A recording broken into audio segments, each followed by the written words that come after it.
Trump has announced that the United States intends to run Venezuela after it carried out a large-scale attack and claimed to have captured its President Nicolás Maduro, flying him out of the country with his wife. Explosions were heard in the capital Caracas this morning, as well as in other Venezuelan cities.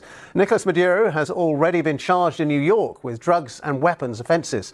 Well, at a news conference at his Mar-a-Lago home in Florida and flanked by members of his top administration team, including Pete Hegseth and Marco Rubio, President Trump said the United States will be running Venezuela until such time as a safe and orderly transition can be achieved.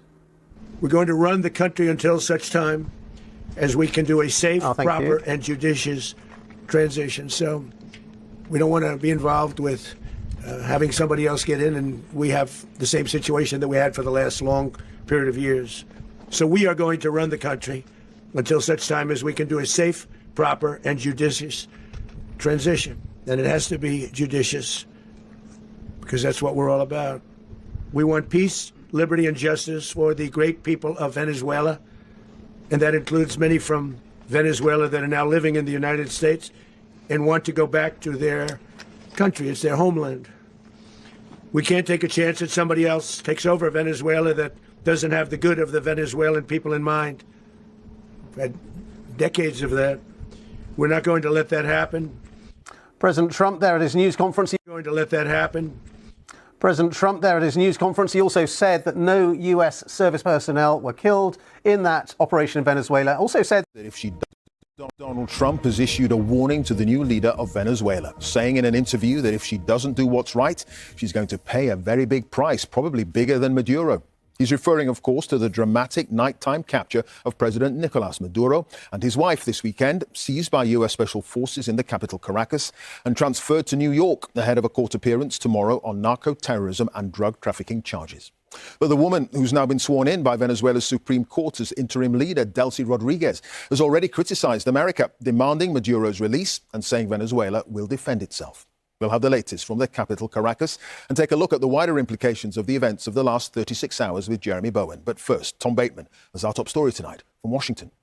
Nicolás Maduro, handcuffed, appearing to limp and surrounded by drug enforcement agents, taken down in the eyes of the Trump administration from president to perpetrator. Still, there was a New Year nod to the waiting camera. Good night. Happy New Year. Crowds waited outside the notorious New York jail, where he now faces charges of running a violent cocaine trafficking empire, a claim he's always rejected as a front for regime change. Now, an attempt by the US to coerce his allies that remain in power. Mr. Trump's top diplomat, Marco Rubio, long a hawk on Venezuela, says its leaders have to end drug smuggling and let in American oil companies. We are not going to be able to allow in our hemisphere a country that becomes a crossroads for the activities of all of our adversaries around the world. We just can't allow it. We can't have a country where the people in charge of its military and in charge of its police department are openly cooperating with drug trafficking organizations. We're not going to allow that. These things are direct threats to the United States. The raid on Maduro's We can't have a country where the people in charge of its military and in charge of its police department are openly cooperating with drug trafficking organizations. We're not going to allow that. These things are direct threats to the United States. Conversación. Él me llamó el viernes 21 de noviembre desde la Casa Blanca estaba. Y yo estaba en el Palacio de Miraflores. Conversamos 10 minutos. Y fue una conversación, como yo he dicho, respetuosa, muy respetuosa. ¿Qué le dijo el presidente Trump? Lo primero que me dijo, Mr. President Maduro. Excelente. Y yo le dije, Mr. President Donald Trump. Y creo que fue hasta agradable esa conversación. Pero de ahí las evoluciones post-conversación no han sido agradables. Esperemos. Y al pueblo de Estados Unidos, yo le digo lo que le he venido diciendo.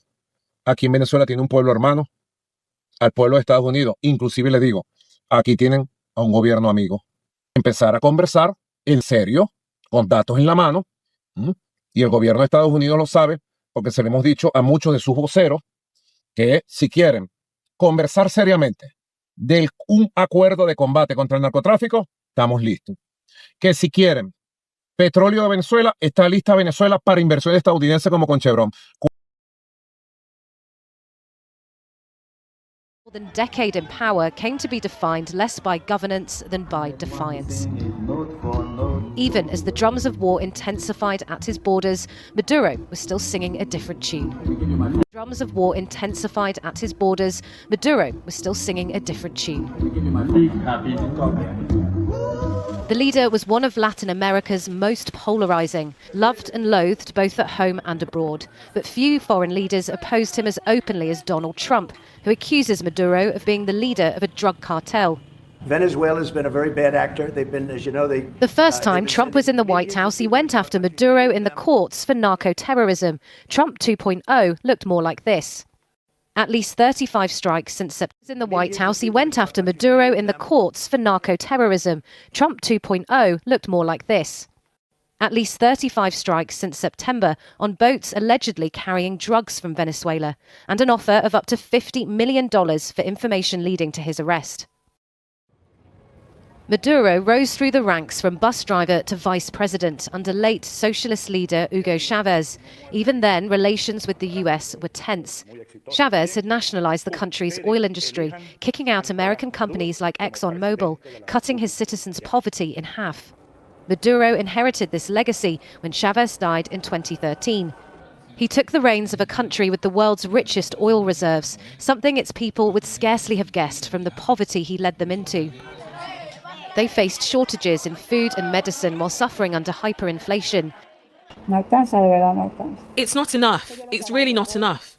So what I do is go to the store and buy a couple of things, and then you see you've spent all of it. Money flies away rapidly.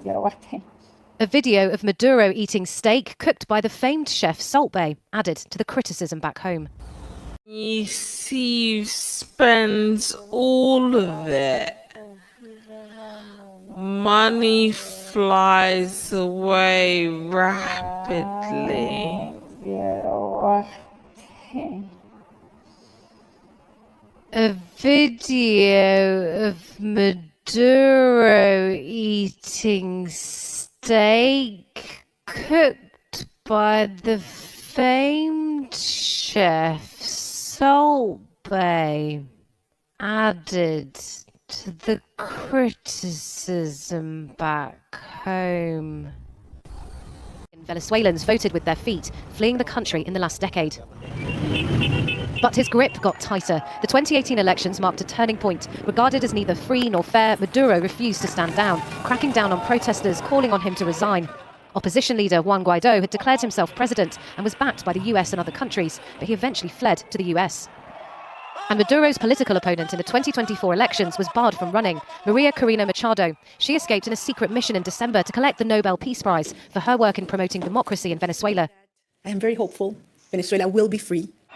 This is who Machado now wants to take interim control. Edmundo González Urrutia, the man who ran in her place in the last elections, while Trump says America will run things instead.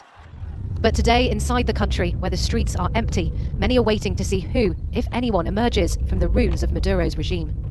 Well, earlier I spoke to...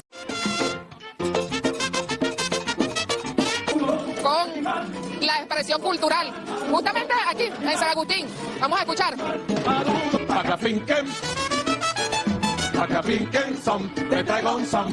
Y estamos en la finca de Marín. ¡Que viva la finca de Marín! Bueno, eres joven, tu nombre y tu apellido. Raimir Túnez. Raimir, hoy el presidente Nicolás Maduro se ha venido a disfrutar con la juventud, con los abuelos, con los niños de la casa. Yo era muy En San Agustín. Vamos a escuchar.